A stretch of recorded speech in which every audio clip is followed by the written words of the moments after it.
Magandang araw mga kaibigan at welcome to this channel at nandito na tayo sa ating seryeng Pagninilay sa Semana Santa. Ano nga ba ang Ebanghelyo ngayong araw na to?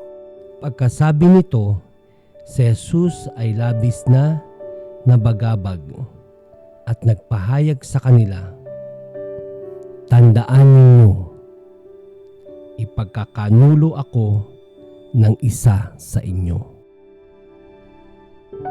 Sa araw na to ay inaalaala natin ang tagpo na kung saan si Jesus ay ipinahayag niya sa kanyang mga alagad na merong isa ang magtataksil sa kanya.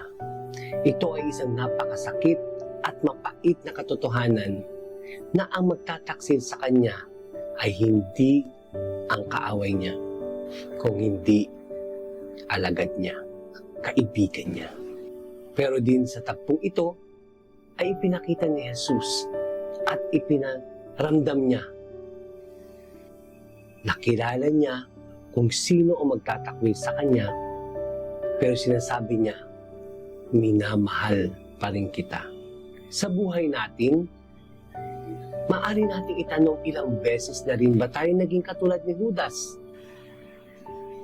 Sa mga pagkakataong tinatalikuran natin ang kalooban ng Diyos.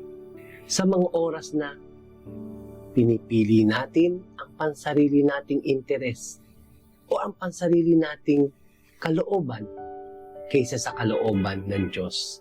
Sa mga panahon na nananahimik tayo sa gitna na alam natin na mali na ang ginagawa, pero hindi tayo nagsasalita.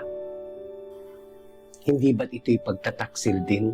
Sa mga oras na tayo nagtataksil sa Diyos, sa Ebanghelyo ay pinatunayan niya na patuloy siyang nagmamahal, naglilingkod. Kahit ilang beses tayo magtaksil sa Kanya, ay hindi niya tayo iiwan. Ngunit sa kabila nito, ay nananatili pa rin ang pagmamahal ni Kristo para sa atin. Na kahit ilang beses tayo nagtakwil sa Kanya, ay hindi pa rin nagbabago ang pagmamahal niya. Patuloy siyang naglilingkod hanggang sa huli nga ay inialay niya pa ang kanyang buhay para sa atin. Ang Martes Santo ay isang paalaala sa atin na maaari tayo magbalik sa Diyos. Ang ating pagtataksil, maaari ito isang parte lang ng yugto ng ating buhay. Pero ang pagtataksil natin ay may kasamang pagsisisi, pagbalik, at muling pagtanggap kay Jesus. Sa bawat pagsisisi natin, ito ay nagiging daan para sa ating kapatawaran. Sa oras na ito, magnilay tayo at isipin natin kung kailan ba tayo nagtaksil sa Diyos. Simpleng bagay na alam natin na tumalikod tayo sa Kanya. At alamin din natin kung papaano tayo makakabalik sa Kanya upang mas maramdaman natin ang Kanyang totoong pagmamahal.